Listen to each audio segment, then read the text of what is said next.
Halo, sahabat pembelajar di seluruh Indonesia, Bapak Ibu guru hebat. Jumpa lagi dengan saya, Heni Sulistyorini. Baik, Bapak Ibu guru hebat di seluruh tanah air, hari ini saya ingin berbagi tentang pemahaman saya tentang kurikulum merdeka. Apa itu kurikulum merdeka?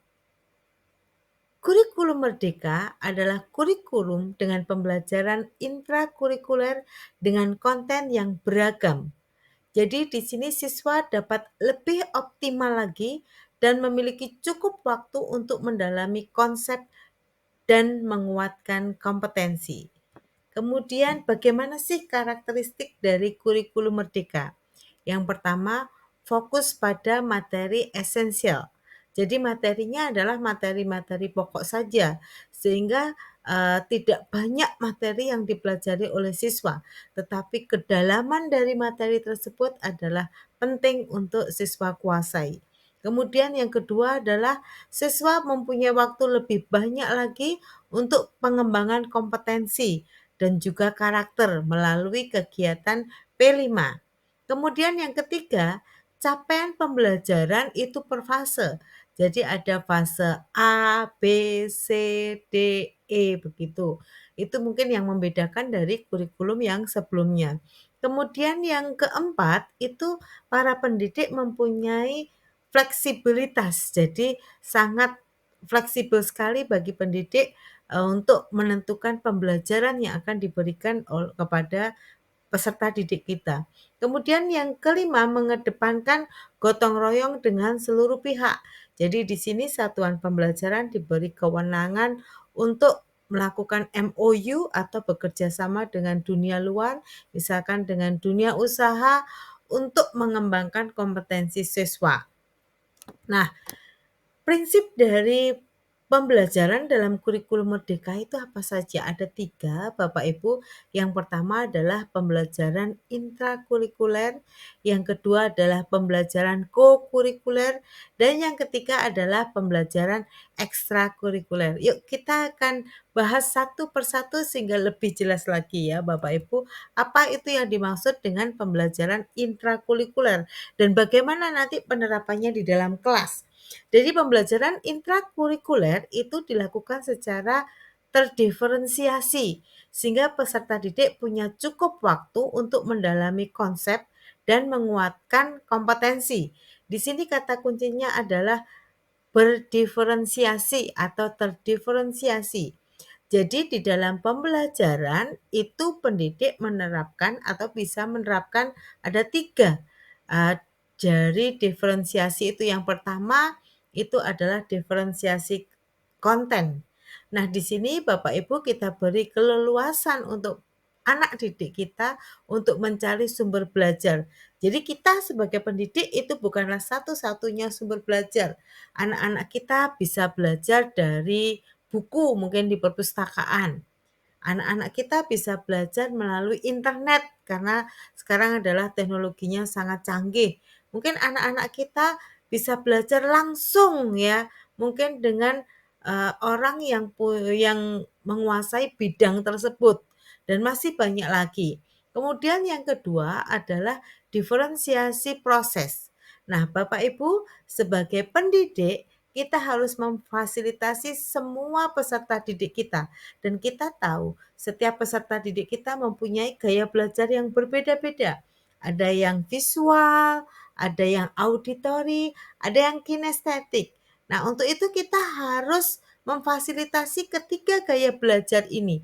Jadi tidak hanya monoton kita visual begitu, tetapi 3 gaya belajar ini paling tidak harus kita rangkum. Jadi semua anak-anak itu terlayani sesuai dengan gaya belajarnya.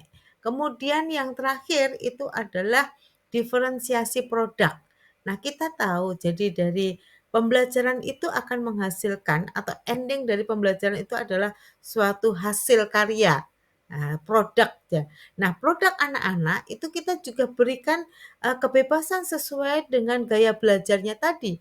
Jadi mungkin anak-anak yang suka kinestetik mungkin dia akan menghasilkan produk mungkin dia akan membuat video begitu. Kemudian yang mungkin, yang suka visual, suka menggambar, mungkin nanti produknya, hasil karya dia itu mungkin, eee dibentuk sebagai poster atau gambar desain poster.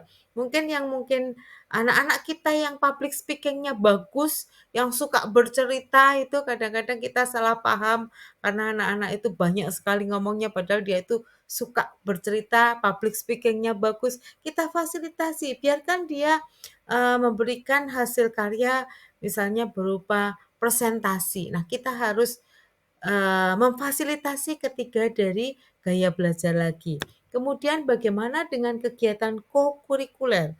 Nah, kegiatan kokurikuler itu berupa proyek penguatan profil pelajar Pancasila. Yang prinsipnya pembelajaran ini adalah interdisipliner, berorientasi pada pengembangan karakter dan juga kompetensi umum.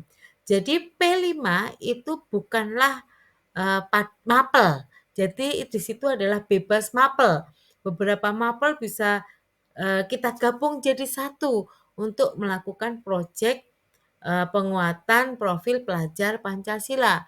Nah, di sini yang dikembangkan adalah karakternya, misalnya karakter gotong royongnya, kerjasamanya. Jadi kita bentuk kelompok-kelompok seperti itu.